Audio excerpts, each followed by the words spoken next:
बिस्मिल्लाहिर्रहमानिर्रहीम। गुमनाम हीरो के मुअज़्ज़ज़ नाज़रीन, अस्सलामु अलैकुम। आइए चलते हैं कहानी की तरफ।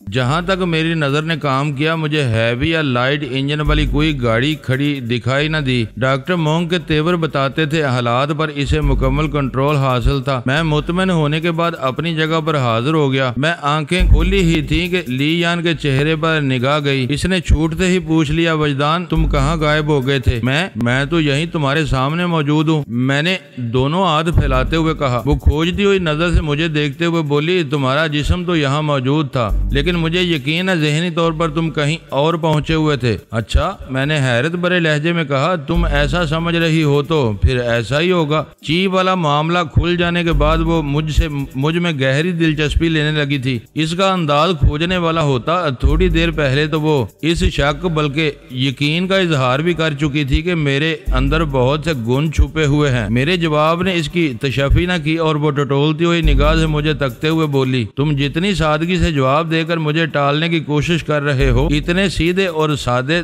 तुम हो नहीं। सादा नहीं तो फिर पेचीदा हूँ, मैंने कंधे उचकाते हुए कहा। तुम मुझे बहला रहे हो। इसके लहजे और निगाह का शक दूर होने का नाम नहीं ले रहा था। मैंने इसकी आंखों में झांकते हुए कहा, मैं कोई तुम्हारा मकरूज नहीं हूँ जो टालने की कोशिश करूंगा, और ना तुम नन्ही बच्ची हो जो मैं तुम्हें बहलाने के चक्कर में लग जाऊं। बहरहाल जो हकीकत थी वो मैंने बयान कर दी। यकीन न करना या न करना तुम्हारे इख्तियार में है। बात खत्म करते ही मैंने कदम बढ़ा दिए। वो मेरी तकलीद करते हुए बोली, हम किस तरफ जा रहे हैं? जिधर पहले जा रहे थे, मैंने ठहरे हुए लहजे में जवाब दिया, यानी डॉक्टर मोंग की तरफ। मगर अब लंबा चक्कर काटने की जरूरत नहीं, हम बराह रास्त इधर का रुख कर सकते हैं। वो मेरे साथ कदम बढ़ाते हुए बोली, ये बात तुम इतने वसूख से कह रहे हो जैसे तुम जान चुके हो। इधर डॉक्टर मोंग ने सूरत हाल को अपने हाथ में कर लिया है। इसकी बातों में शक और इस्तफसार की आमेज़ शामिल रही। वो मेरी और मेरे मामलात की तरफ से मुतमईन दिखाई नहीं देती थी। मैंने गोलमोल जवाब देकर गुजारा चलाने की कोशिश की है। हाँ, कुछ ऐसी ही बात है, मैंने कहा। डॉक्टर मोंग इस वक्त अपनी जीप में मौजूद है और लगता है इसने इधर बदअमनी पर मुकम्मल काबू पा लिया है। ऐसा क्यों कर लगता है? इसने गहरी संजीदगी से कुरीद जारी रखी। मैंने मजाक के रंग में कहा, कह दिया, मैं खुद अपनी आंखों से देख कर आ रहा हूँ। रियली? वो एक मरतबा फिर रुककर मुतजस्सिस नजर से मुझे देखने लगी। मैंने बात बनाते हुए कहा, भाई जब तुम्हें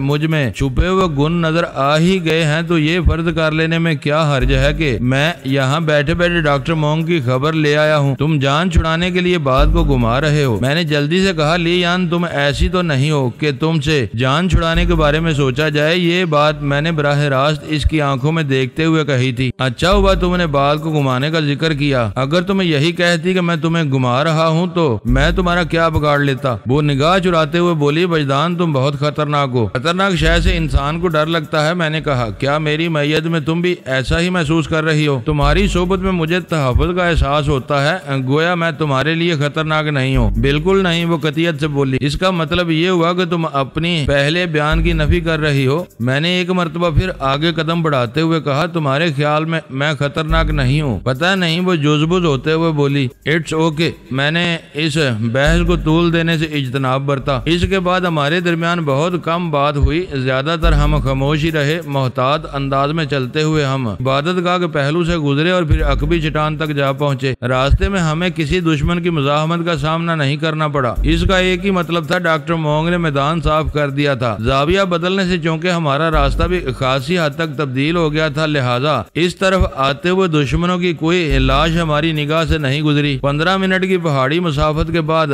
हम अपनी मंजिल पर पहुंच गए, लेकिन जीप हमें खाली मिली। मैं तसव्वुर की निगाह से थोड़ी देर पहले इस जीप की अकबी निशिस्त पर डॉक्टर मोंग को एक दुश्मन का खासुल खास इंटरव्यू करते हुए देख चुका था। मैं डॉक्टर मोंग की जीप में मौजूदगी के बारे में ली यान को बता चुका था, लिहाजा इसके ग़याब पर वो 20 सवालिया नजर से मुझे देख रही थी। ये तो मुमकिन नहीं था कि तीसरी आंख ने मुझे धोखा दिया हो। इसकी आंख का ताल्लुक बसारत से नहीं बल्कि बसीरत से होता है। डॉक्टर मोंग अगर जीप में नहीं तो इसे यहीं कहीं आस पास मौजूद होना चाहिए था। मैंने मुतलाशी अंदाज में इधर उधर निगाह दौड़ाई। मेरी ये कोशिश कामयाब हो गई। वो मुझे एक बड़ी सी चट्टान के अकब से नमूदार होता दिखाई दिया। ये वही मुहावज चट्टान थी जिसकी आड़ में हमारी जीप ने पनाह ले रखी थी। इस चट्टान के अकब में कुछ फासले पर बुद्ध नीलकंठ की वो इबादत गाह एक टीले पर थी, जहाँ आधी रात के बाद इसे अब तक हंगामा आराई का सिलसिला जारी था। पता नहीं इस सिलसिले में मजीद कहाँ तक दराज होना था। इस इबादत गाह के नीचे, ऊपर, अंदर और बाहर दर्जनों अफराद अजल लुकमा अजल बन चुके थे और हतमी तौर पर यह कहना बहुत मुश्किल था कि यहाँ मौत की आग का जो आला रोशन हुआ था वो मजीद कितने इंसानों की जिंदगियों को चाट कर सर्द होगा। वो एक इंतहाई गैर यकीनी सूरत हाल थी। मेरे तजर्बे और मुशाहदे में ये बात आई है कि अगर कुदरत ने कुछ खजानों को जेरे जमीन पोशीदा कर रखा है तो इनका पोशीदा रहना ही बेहतर है। इस पोशीदगी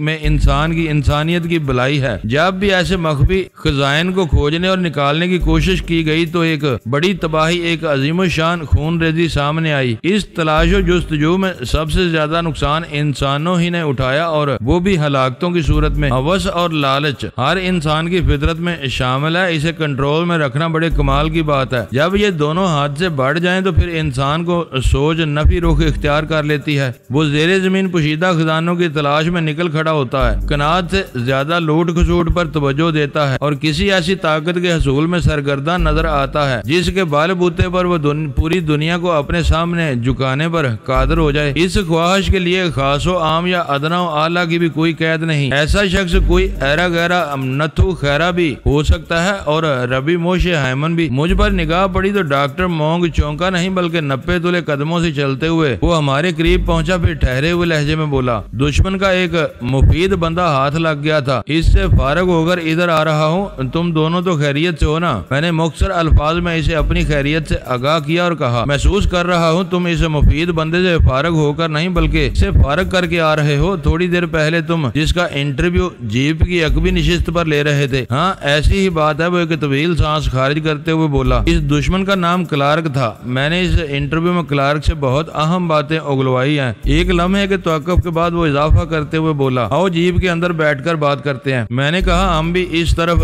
दुश्मनों को जिंदगी मगर बेचारगी के आलम में छोड़ आए हैं। एक अपनी हरकतों की वजह से फना के घाट उतर गया। मैंने इस तरफ 8-10 अफराद को मौत का मजा चखाया है। डॉक्टर मोंग ने जीप की तरफ कदम बढ़ाते हुए कहा, लगता है यहाँ पर मौजूद सब दुश्मनों का सफाया हो गया। क्लार्क भी मुझे मतलूब मालूमात फराहम करने के बाद अपने साथियों से जा मिला है। तुम मेरी बात समझ रहे हो ना? इसने बड़े मानी खेज अंदाज में तवक्कुफ किया तो मैं इसके इस्तफसार पर इस बात में गर्दन हिलाकर रह गया। वो इजाफा करते हुए बोला, तुम जिन 2 अफराद को लूला लंगड़ा बनाकर वहाँ छोड़ आए, मैं इन्हें भी देख लूंगा। तुम फिक्र न करो, यहाँ के हालात लॉर्ड बुद्धा के मंशा से काबू में है। अगर तुम्हारी तरफ आने की जल्दी ना होती तो मैं भी इन 2 माजूरों से जरूर पूछगिछ करता। मैंने कहा, वैसे वो ऐसी कसम पुरसी में वहाँ पड़े हैं कि इनकी तरफ से किसी नौयत की मुजाहमत के इम्कानात सिफर के बराबर हैं। तुम काफी देर से गायब थे, इसलिए भी हम इस तरफ आ गए। लीयान तुम्हारे लिए बहुत परेशान हो रही थी। वो लीयान की तरफ देखते हुए मुझसे मुस्तफर हुआ, वजदान, मुझे उम्मीद है तुमने इसे ज्यादा परेशान नहीं होने दिया होगा। इसका अंदाज ऐसा ही था जैसे पूछ रहा हो कि मैंने इसे ज्यादा परेशान तो नहीं किया होगा। मैंने एक नजर लीयान पर डाली और जल्दी से कहा, बिल्कुल नहीं डॉक्टर। वो मानी खेज अंदाज में हुंकारी भरकर रह गया। मैंने एक फौरी ख्याल के तहत पूछ लिया, वो गाड़ियां कहीं नजर नहीं आ रही जिनके ताकतवर इंजनों के मखसूस गुर्राहट हमने इबादत गाह के अंदर सुनी थी? इन गाड़ियों को यहीं कहीं होना चाहिए था। हाँ, वो दोनों जीपें इस चट्टान की दूसरी तरफ खड़ी हैं। अपने ख्वाबिदा इंजनों समेत डॉक्टर ने ठहरे हुए लहजे में जवाब दिया, आओ तुम्हें भी दिखा दूं। बात खत्म करते ही वो उल्टे कदम वापस पलट गया। मैं और लीयान भी इसकी तकलीद में कदम उठाने लगे। हम चट्टान की दूसरी जाने पहुंचे तो 2 लैंड क्रूजर जीप वहां नजर आ गई। दोनों के अंदर नस्ब हैवी इंजन इस वक्त खामोश थे। इन जीपों से चंद फुट आगे गहरा नशीब था जिसकी गहराई हजारों नहीं तो सैकड़ों फुट जरूर थी। मुझे ये समझने में कोई दुश्वारी महसूस नहीं हुई कि डॉक्टर मोंग ने क्लार्क को इसी उम्मीद गड़े के सुपुर्द किया होगा। हमने अपनी जीप को इस चट्टान की ओट में ऐसे खड़ा किया था कि वो इबादत गाह की सिमत से दिखाई न दे, जबकि वो दोनों जीपें इबादत गाह के रुख पर इस चट्टान की दूसरी तरफ ठहराई गई थी। इसीलिए जब मैंने डॉक्टर के माहौल में झांका तो मज़कूरा जीपें मुझे नजर नहीं आई थी और हम चूंकि जरा घूमकर इस तरफ आए थे इसलिए भी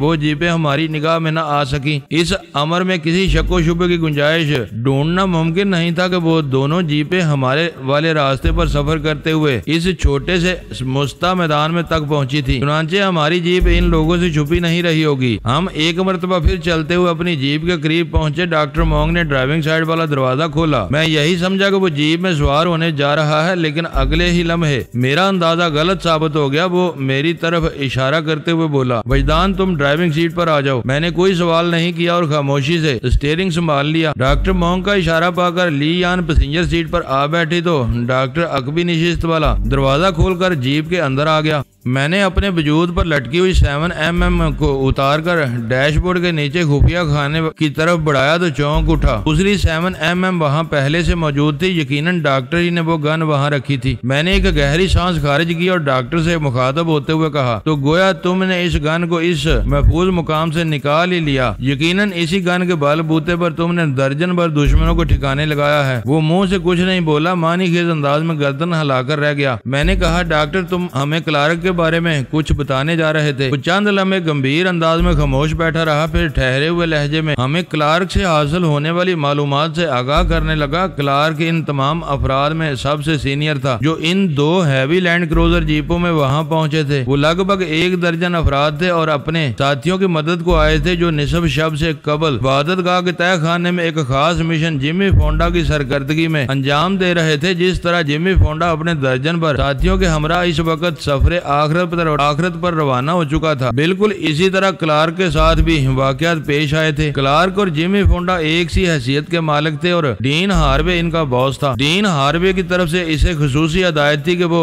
लोग आम गुजरगाह को छोड़कर एक दूसरे रास्ते से अपने टारगेट तक पहुंचे। क्लार्क ने अपने बॉस के हुक्म की तामील की और जब वो लोग यहाँ पहुंचने के बाद अपनी जीपों से बाहर निकले तो इन्हें एक वहशतनाक और गैर मुतवक्को सूरत हाल से वास्ता पड़ा। जैसे ही इबादतगाह की तरफ बड़े एक समाज शिकन धमाके ने इन्हें हिलाकर रख दिया। वो बौखलाकर रह गए। इसी असना में दूसरा धमाका भी हो गया। क्लार्क ने चीख कर अपने साथियों को अहकाम सादर किए कि वो लोग फैलकर इबादतगाह की जानिब बढ़े और दुश्मनों को कुचल कर रख दें। ये क्या कह रहे हो डॉक्टर? मैं कथा कलामी पर मजबूर हो गया। वो गहरी संजीदगी से बोला, क्यों, क्या हो गया? डॉक्टर के इंकशाफ ने मेरे जहन में हलचल मचा दी थी। मैं तो अब तक यही समझ रहा था कि वो तीनों धमाके हमारे नौवार्द दुश्मनों का कारनामा है, लेकिन डॉक्टर तो कोई और ही कहानी सुना रहा था। ये बात तो तय थी कि वो 3 खौफनाक धमाके हम तीनों में से किसी ने नहीं किए थे। क्लार्क भी अगर इन धमाकों की जिम्मेदारी कबूल नहीं कर रहा था तो फिर सवाल ये पैदा होता था, वो धमाके आखिर किसने किए? मेरे सोचने के दौरान में डॉक्टर खुब जाने वाली निगाह से यकटुक मुझे देख रहा था। मैंने उलझन भरे लहजे में इस्तफसार किया, मैं तो यही समझ रहा था वो धमाके आने वाले दुश्मनों ने किए हैं। अगर इन्होंने नहीं किए तो फिर इसका जिम्मेदार कौन है? तुम्हारी तरह मेरा भी यही ख्याल था, वो ठहरे हुए लहजे में बोला। लेकिन क्लार्क के बयान ने हमारे इस ख्याल की तरदीद कर दी है। मैंने अपने सवाल को दोहराया, फिर इन धमाकों की जिम्मेदारी किसके खाते में जाएगी? लॉर्ड बुद्धा ही बेहतर जानता है, वो पुरसोच अंदाज में गोया हुआ। डॉक्टर मोंग जब गुफ्तगू के दौरान में लॉर्ड बुद्धा को लेकर आता था तो इसका एक ही मतलब ये भी होता था, अब वो किसी सवाल का जवाब नहीं देगा। मैं टटोलती हुई नजर से इसे देखता रहा। वो चंद लम्हात के गंभीर तवक्कुफ के बाद दोबारा गोया हुआ। हाँ, तो मैं बता रहा था, क्लार्क के अहकाम की तमील में वो दर्जन भर अफराद 2-3 सीमत से इबादतगाह की तरफ बढ़े ताकि अपने साथियों की खबरगिरी कर सकें। धमाकों ने इन्हें गहरी तशवीश में मुब्तला कर दिया था। वो इबादतगाह की जानिब चंद कदम ही बड़े होंगे कि तीसरा धमाका हो गया। इस दौरान में हम इबादतगाह से बाहर निकलने में कामयाब हो गए थे। वो लोग हमारे हिस्से में आकर मौत से हिमकनार होते चले गए। बस इतनी ही बात है। डॉक्टर तो बस इतनी सी बात कहकर खामोश हो गया, लेकिन मेरा जहन पहले से भी ज्यादा उलझ गया। अब ये तो मुमकिन नहीं था कि वो धमाके अपनी मर्जी से खुद ब खुद ही हो गए हों। इनका कोई मुहर्रक, कोई मकसद तो जरूर था और मुझे यकीन था इस मुहर्रक और मकसद से डॉक्टर मोंग बखूबी आगाह था। मगर इस वक्त डॉक्टर की जुबान से कुछ उगलवाना वक्त जाया करने के मुतरादिफ होता। बस इत्मीनान बख्श बात यही थी कि इन तीनों धमाकों में हम तीनों को कोई जानी या माली नुकसान नहीं पहुंचा था और मुझे यकीन था कि इबादतगाह भी अंदर और बाहर से महफूज रही थी। हमारे नौवार दुश्मन सरासर घाटे में रहे थे। डॉक्टर मोंग के मुताबिक इन धमाकों के बारे में अगर लॉर्ड बुद्धा ही बेहतर जानता था तो इसमें मुझे कोई एतराज क्यों होता? मैंने कहा, क्लार्क ने और क्या क्या बताया है? इसने ज्यादातर वही बातें बताई हैं जो हम जिमी फोंडा से मालूम कर चुके हैं, डॉक्टर ने जवाब दिया। क्लार्क ने इस बात की तस्दीक की है कि डीन हार्वे एक दिलकुश यहूदन के हमरा कल सुबह ही इसराइल से यहाँ पहुंचा है। वो दोनों जोगिंदर पाल के इसी ठिकाने पर क्याम पजीर हैं जो इसराइल एम्बेसी के अकब में शहर के पोश इलाके इलाके में वाक़या है। मैंने पुरख्याल अंदाज में कहा तो गोया क्लार्क ने जिमी फोंडा से बढ़कर मालूमात फराहम की हैं। इस खबीस जिमी फोंडा ने तो दिलकश यहूदन का जिक्र गोल ही कर दिया था। मेरे इस इजहार पर डॉक्टर फोंग ने कोई तबसरा नहीं किया। डीन हार्वे के साथ यहाँ पहुँचने वाली यहूदन का क्या नाम है, मैंने इस्तफसार किया। क्लाडिया, डॉक्टर ने जवाब दिया। मैंने पूछा क्या क्लार्क ने मेरी साहल के बारे में भी कुछ बताया है? कुछ खास नहीं, वो गहरी संजीदगी से बोला। फिर भी कोई आम बात ही सही, मैंने गोया मचल कर रह गया। डॉक्टर अपनी संजीदगी को बरकरार रखते हुए बोला, क्लार्क और जिमी फोंडा डीन हार्वे से अहकाम लेने के पाबंद थे। इन्हें गाहे बेगाहे जोगिंदर पाल वाले इस बंगले पर तलब कर लिया जाता। यहाँ डीन हार्वे ठहरा हुआ है। गुज़श्ता रात 9 बजे जिमी फोंडा ने साहिल को हाईवे वाली बस्ती से डीन हार्वे के पास पहुंचाया तो क्लार्क भी वहां मौजूद था। 1 घंटे के बाद जब डीन हार्वे ने जिमी फोंडा को इबादतगाह की तरफ रवाना किया तो क्लार्क इस वक्त भी इसी बंगले में था। लेकिन ये बात इसके इल्म में नहीं थी कि डीन हार्वे इबादतगाह के तय खाने तक रसाई का राज जान गया है, और वो ये बात भी नहीं जानता था कि जिमी फोंडा को किस नौयत की चढ़ाई के लिए इबादतगाह की तरफ भेजा जा रहा है। डॉक्टर लम्हा भर को मुतवक्किफ हुआ, फिर बात को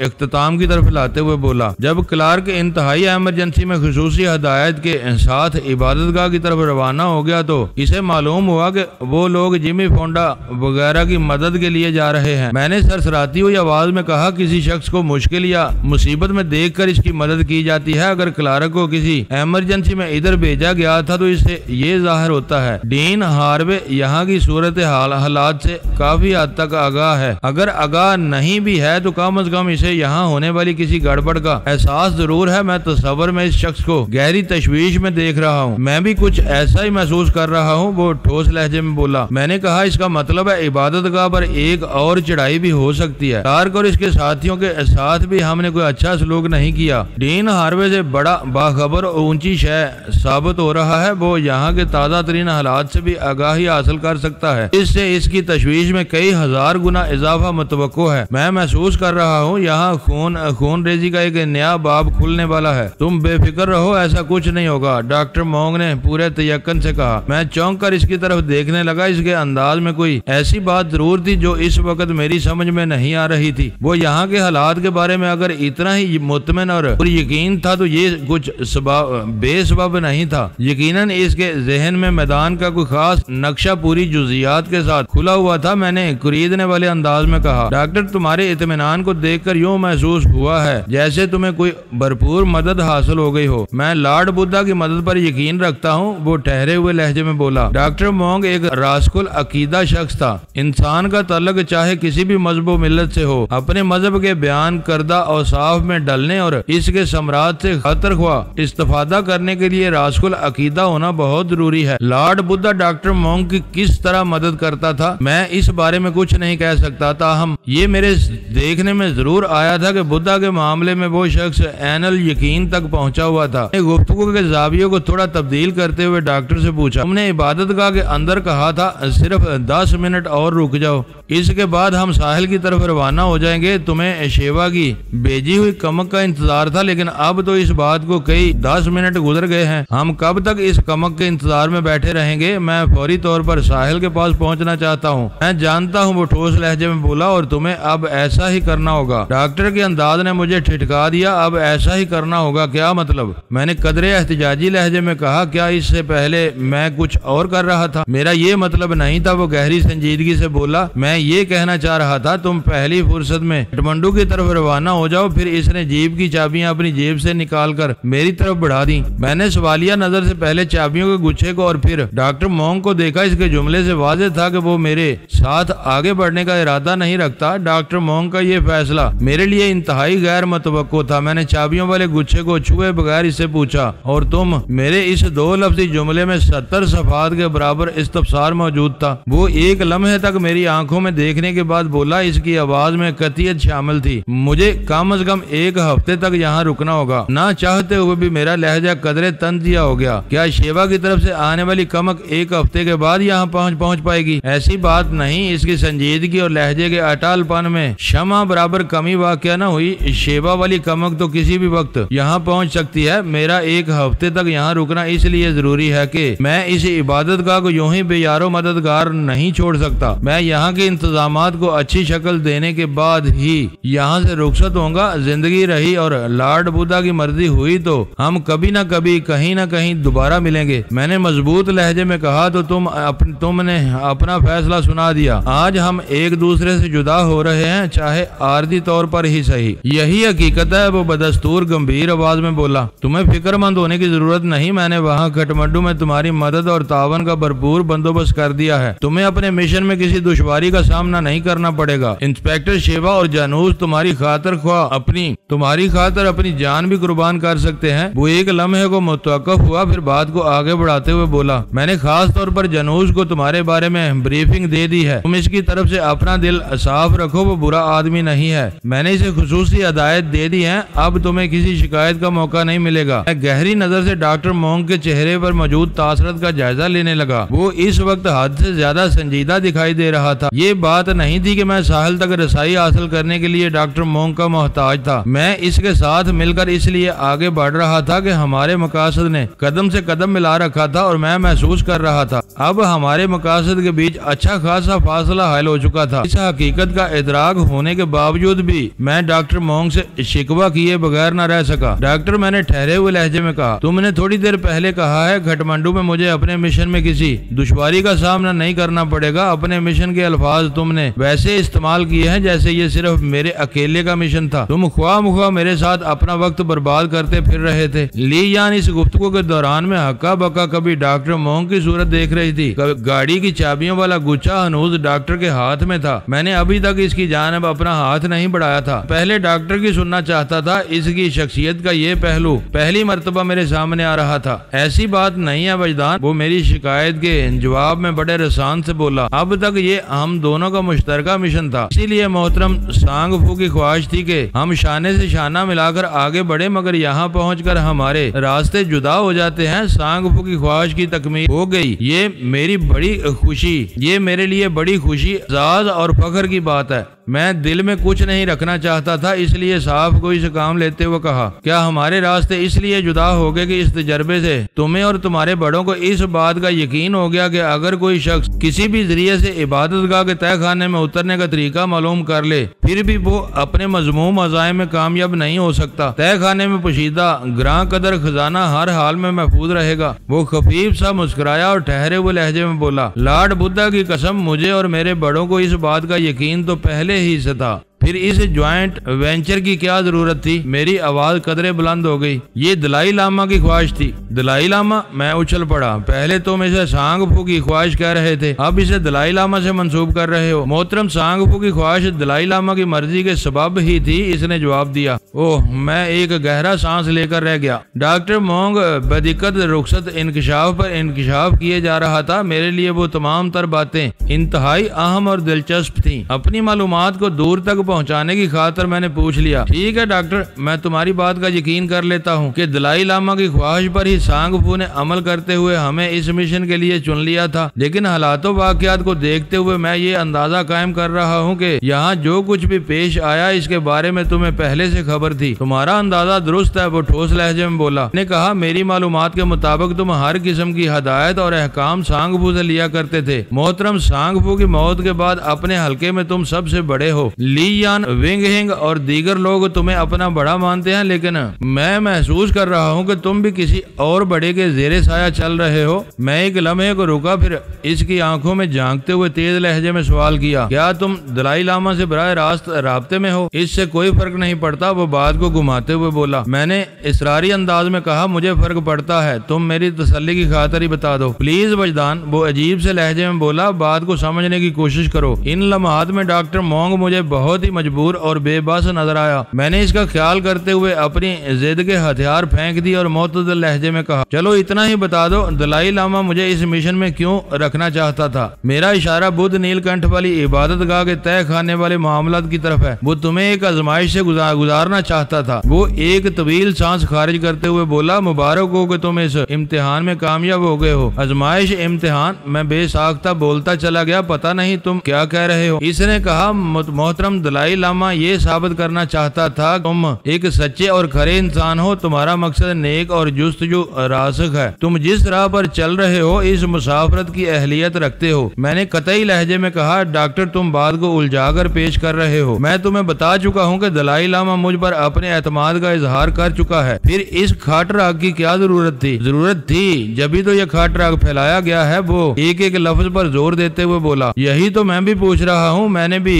इसी के अंदाज में कहा। वो चंद लम्हात तक गहरी नजर से मुझे तकता रहा, फिर बर्राई हुई आवाज में बोला, वजदान तुम एक बुद्ध मत लड़की के इश्क में गिरफ्तार हो, धनों से मोहब्बत के दावेदार हो। वो एक ट्रांस की ही कैफियत में बोलते हुए साहल से धनों पर आ गया था। मोहतरम दलाई लामा के चंद करीबी अफराद को तुम्हारा इस जसारत पर सख्त एतराज है। वो ये भी जानते हैं कि इबादतगाह के तय खाने के हवाले से दलाई लामा ने तुम पर भरपूर एतमाद जाहिर किया है। एक गैर बुद्ध मत दलाई लामा की ऐसी नवाजिश इन्हें पसंद नहीं आई। किसी में इतनी हिम्मत तो नहीं है कि वो अपने एतराजात और नापसंदीदगी को बराह रास्त दलाई लामा के सामने पेश करे, मगर दलाई लामा इस किस्म की गलत फहमियों को पालने का कायल नहीं। इसने अपने करीबी मोतरज अफराद पर तुम्हारी अहलियत साबित करने के लिए तुम्हें इस आजमाइशी मिशन पर डाला था और तुम इस कड़े इम्तिहान में सुरखरू हो गए। तुम्हारी कामयाबी ने बदख्वाहों के मुंह बंद कर दिए। एक तरह से अब तुम्हें एक संत सी मिल गई है। एतराज करने वालों पर वाज़ेह हो गया है कि दलाई लामा ने तुम पर एतमाद करके कोई गलती नहीं की थी। वो जरा देर को मुतवक्किफ हुआ, फिर कदरे तहकमाना लहजे में बोला, वजदान यहाँ बैठकर वक्त बर्बाद ना करो, तुम्हें फौरन साहिल की तरफ रवाना हो जाना चाहिए। बात खत्म करते ही इसने एक मरतबा फिर चाबियों वाला गुच्छा मेरी जानिब बढ़ा दिया। इस बार मैंने इसके हाथ से मजकूरा गुच्छा थाम लिया। वो बात को आगे बढ़ाते हुए बोला, वजदान हमारे लिए ये बड़े एजाज की बात है कि मोहतरम दलाई लामा ने न सिर्फ ये कि तुम पर एतमाद किया, बल्कि इस एतमाद को तजर्बे के अमल से गुजार कर तुम्हें अहल और सच्चा साबित भी कर दिखाया है। तुमने इबादतगाह के तय खाने में पोशीदा खजाने की हिफाजत के लिए जिस तरह सरगर्मी दिखाई वो बहुत अहमियत की अमल है। मैं साहिल के असूल के लिए मजीद तुम्हारा साथ देता, लेकिन मेरे फराइज कुछ और तकाजा कर रहे हैं। तुमने अंदाजा लगा लिया होगा मोहतरम सांगफू के बाद मेरी जिम्मेदारियों में किस कदर इजाफा हो गया है। इस सिलसिले में तुम्हें फिक्रमंद होने की जरूरत नहीं डॉक्टर, मैंने इसकी बात पूरी होने से पहले ही कह दिया। हर शख्स को अपनी जिम्मेदारियों की तरफ देखना चाहिए। ये बहुत अच्छा हुआ कि हम आज से अपनी अपनी राह के हो गए और अपनी राह पर चलकर हम अपने फराइज को ज्यादा ऐसा तरीके से पूरा कर सकेंगे। तुमने इस सिलसिले में अब तक मेरी बहुत मदद की है, मैं इसके लिए तुम्हारा शुक्रगुजार हूँ। बात के इख्तिताम पर मेरी आवाज बरा गई। डॉक्टर मोंग रिपोशे के साथ मैंने अपनी जिंदगी का बहुत अच्छा वक्त गुजारा था और इस दौरान में मुझे बहुत कुछ समझने और सीखने का मौका भी मिला था। मेरी आवाज की बराहट इसी तल्लक का नतीजा थी। डॉक्टर से जुदाई का मुझे दुख हो रहा था। वो मेरे लिए एक दोस्त उस्ताद की हैसियत रखता था। वजदान वो बड़ी मोहब्बत से मुझे मुखातब करते हुए बोला, मैंने तुम्हारे साथ जो कुछ किया वो मेरा फर्ज था और ऊपर से मुझे इसकी खुसूसी हिदायत की गई थी कि मैंने तुम्हारे साथ जो वक्त गुजारा है इसे हमेशा याद रखूंगा। तुम एक अजीम और मुखलिस दोस्त हो। मैं लॉर्ड बुद्धा से इल्तिजा करूंगा कि तुम्हें अपने मकसद में कामयाबी मिले। मैं अच्छी तरह समझ रहा था मेरे मकसद से इसकी क्या मुराद है। वो यकीनन साहिल के हसूल का जिक्र कर रहा था। इसके खलूस मोहब्बत और हमदर्दी को देखते हुए बेइख्तियार मेरी जुबान पर यह सवाल आ गया, डॉक्टर मोंग तुम्हारे ख्याल में मैं कब तक अपने मकसद को पालूंगा? इसने एक गहरी सांस खींची और आंखें बंद कर ली। मैं मुंतजर इस्तफसारिया नजर से इसके चेहरे को देखने लगा। पता नहीं वो मेरे इस्तरारी सवाल के जवाब में क्या कहने वाला था। जिस शय के बारे में कोई अंदाजा ना हो इससे मुतल्लक ख्वाह मुख्वा तजस्सुस उभरता है। मैं साहिल की तलाश में दर दर की खाक छान चुका था और पता नहीं और कितने नगरों गली कूचे मुझे झांकना थे। वो हस्ती मेरे करीब आकर अचानक दूर हो जाती थी। एक लम्हे मुझे यूं महसूस होता जैसे अगले लम्हे मैं इसे पालूंगा, लेकिन वो अगला लम्हा आने में कई घंटे, 3 हफ्ते और महीने गुजर जाते। इन लम्हात के चक्कर में मुझे लम्हे भर का सुकून मैसर नहीं था। वो हर वक्त मेरी निगाह में फिरती रहती। इसका मेरी सोच का फीज लफ्ज बन गया था। मैं इसके बगैर कुछ भी नहीं सोच सकता था, कुछ भी तो नहीं। इसके तस्वर से खाली एक लाइन सोचना सुहाने रूह था। मैं एक एक सांस इसके हसूल के लिए कोशा था। मेरी जिंदगी का माँ हासिल बन गई थी। इसलिए डॉक्टर ने मुझे एक बहुत बड़ी दुआ दी तो बेसाख्ता मेरी जुबान से ये सवाल फिसल गया। डॉक्टर ने आंखें खोली और ठहरे हुए लहजे में बोला, देखो वजदान, मैं ये तो नहीं बता सकता कि तुम कब साहिल को हासिल करोगे, मगर इस बात का मुझे ये पक्का यकीन है कि साहिल, वो लड़की जिसका नाम कभी धन्नो हुआ करता था, वो अब सिर्फ और सिर्फ तुम्हारी है। इसे तुम्हारे नाम लिख दिया गया है। तुम एक ना एक दिन इसको जरूर जरूर पालोगे। इतना कहकर इसने जरा देर को खामोशी इख्तियार की, फिर पुरख्याल अंदाज में बोला, मोहतरम दलाई लामा किसी आम आदमी को आजमाइश में नहीं गुजार सकता। वो दुनिया में बसने वाले तमाम बौद्ध अफराद के लिए मजहबी और रूहानी पेशवा की हैसियत रखता है। दीगर मज़ाहब से तल्लक रखने वाले बहुत से अफराद भी मोहतरम की इल्मियत और मुकाम मर्तबे को तस्लीम करते हैं। तुम्हारे साथ मोहतरम का रवैया और सलूक खासुल खास है। जब इसने अपने करीबी अहम अफराद पर तुम्हारी अहलियत साबित की है तो इससे यही जाहिर होता है कि वो तुम्हारे मामलात को बराह रास्त देख रहा है। मैं एक मर्तबा फिर यही कहूंगा कि लॉर्ड बुद्धा तुम पर मेहरबान हो, तुम अपनी मंजिल को पालो। डॉक्टर मोंग ने बड़े नपे तुले और मोहतात अल्फाज में कह दिया था कि तेरे मामले को दलाई लामा की तायद हासिल है। ये एक हौसला अफजा बात थी। इसका एक ही मतलब था कि एक न एक दिन हिजरो फराक के ये शब रोज कट जाएंगे, मेरे और साहिल के बीच हाइल फासले मिट जाएंगे और हमारे विसाल की राह में कोई रुकावट बाकी नहीं रहेगी। मुअज़्ज़ज़ नाज़रीन, लाइक करें, शेयर करें और कमेंट्स बॉक्स में पाक आर्मी जिंदाबाद, पाकिस्तान पाइंदाबाद का नारा ज़रूर दर्ज करके अपने मुल्क पर फ़ख्र करें और पाकिस्तान की बुनियादें मजबूत करने में अपना किरदार अदा करें। वीडियो देखने का शुक्रिया। मुअज़्ज़ज़ नाज़रीन, अपना ख्याल रखिएगा और हमारे चैनल का भी। ISI पाक आर्मी जिंदाबाद, पाकिस्तान पाइंदाबाद।